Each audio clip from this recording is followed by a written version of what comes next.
धवलालिंग महाप्रभु चैत्र मासर शुभ सोमवार समस्त श्रद्धालु भक्त मानंकर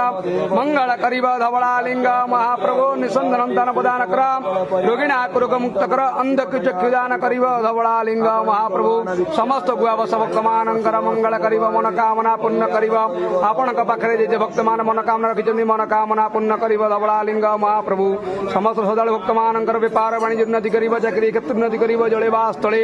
शत्रु मध्य रक्षा करिब धवलालिंग महाप्रभु त्र्यंबक हे सुगंधि पुष्टिवर्धनं प्रभार कुंनिव बंधनात् अमर्तरमक्षेमा हे मृत्युंजय धवलालिंग महाप्रभु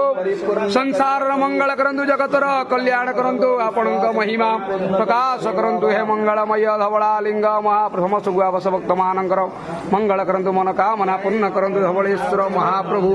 ओं दीपं ज्योति परम ब्रह्म दीपं ज्योति जनार्दनं दीपहरति मे पापं पूजा दीप